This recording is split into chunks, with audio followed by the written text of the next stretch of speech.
In typical DICE fashion, the gameplay trailer has revealed a whole load of information about the content in the game and provided us with a terrific insight into the only in Battlefield moments that will be available. We didn't, however, see a lot of first-person gunplay.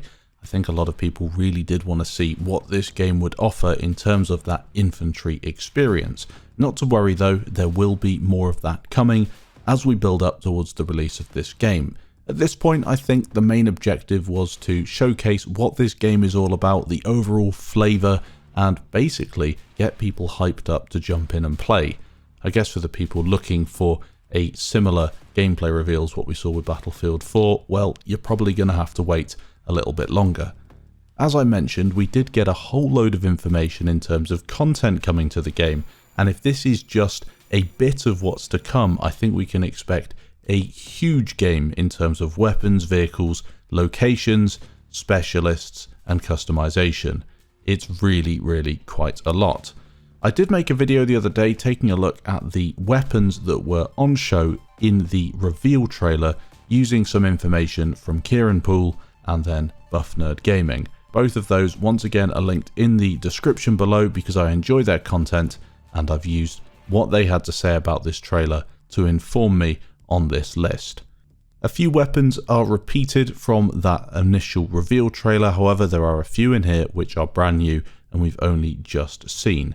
So let's get into it. As I've done in the previous video, I'll include some pictures of what the weapon looks like in real life and then a screenshot of where we saw it in game. Not a huge list this time, but definitely some good weapons for you to get excited about. So starting out, we have the Sig MCX Spear, known as the M5A3 in-game, an assault rifle that we have seen before, and that one was covered in the reveal trailer analysis. Moving on, we've got the Daniel Defense M4V7, again another assault rifle, and interestingly with this one, and as you'll know with Battlefield 2042, you are able to rechamber weapons and then they have another purpose. For example, the Daniel Defense M4V7 can be chambered as a DMR and is known as the 4V9 in-game. In real life, apparently this is the M4 Hunter. A photograph can be seen in the background. It's got a big sniper optic as well in the game in one of the shots. It could be a real favourite for those longer range engagements. Another weapon that we did see in the reveal trailer is the AK-12. In-game, this is actually known as the AK-24, another assault rifle. They're probably trying to get around naming rights. Maybe they've just thought that it would be updated 20 years into the future, which I doubt, but we will see. And then another weapon, as I said, my favourite from Battlefield 4 is the Scar H, and attached to it is a grenade launcher, an XM320 potentially, I'm not really too sure. But again, a picture of that in the background, chambered in 7.62. This weapon packed a punch in Battlefield 4, no doubt it will do again in 2042. The Chris Vector is next, also known as the K30 in-game. This is the weapon that you see the plus system in action on. I'm very interested to see how the plus system will turn out in Battlefield 2042. It's one of those that will be very tricky to balance in my opinion, and something that might take a little bit of testing to get right. No doubt they've been testing it for months already, but it's something new and exciting. Potentially people have spotted an ST Kinetic CPW that can be seen on the bottom right hand side of the screen in that little loadout part of the HUD. You can see a secondary, a few weapons have been spotted down there. So the ST Kinetic CPW, a little secondary, could be an absolute meme, this thing blasting people with almost a little secondary SMG. We've then got the LWRC SMG45 in-game, known as the PBX9, so that's a weapon that you will be seeing, the PBX9.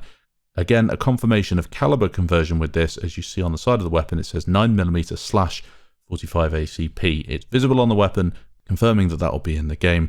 And then we see the Leopold Hammer optic on show. Many people really like this. I think it's a great looking optic. Next, a weapon that a few people failed to identify, but Kieran Poole managed to nail this with the help of one or two of his friends. He's got the Sarco TRG M10 sniper rifle, known as the TG24 in-game. That is a really nice looking sniper rifle, adding to a list of a few sniper rifles that we already saw in that initial reveal trailer.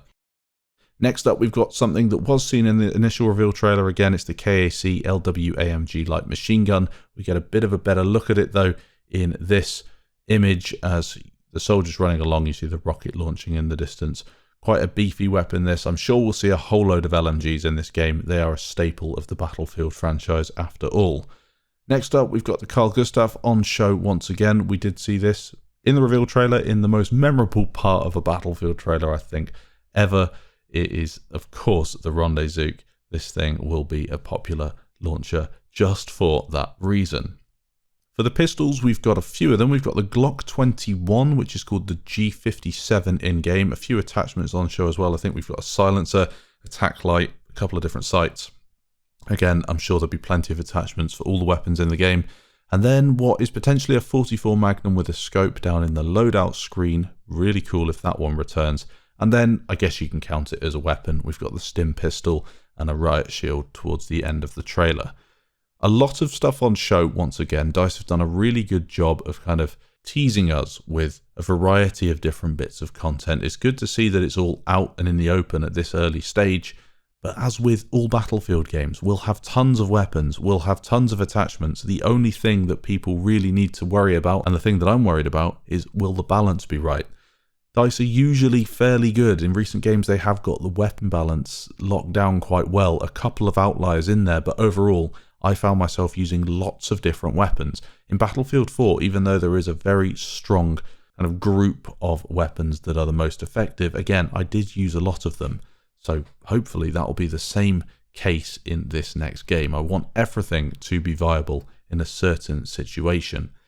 That being said, this video is just about showcasing what was on offer. We've kind of jumped into a little bit of my concerns and what I really enjoyed from the trailer as well. I actually did a video looking at my reaction and a review of that trailer. Overall, it's a positive. You can check that out if you're interested. It's on the channel. And again, go and check out that initial video where we looked at a list of weapons from the reveal trailer. So far, a bunch that have been on show. Thanks for watching the video. If you did enjoy it, feel free to leave a like down below. If you're new to the channel and you're into Battlefield, whether it's 2042 or an older game, this is the place to be. So consider subscribing, and I'll catch you in the next video.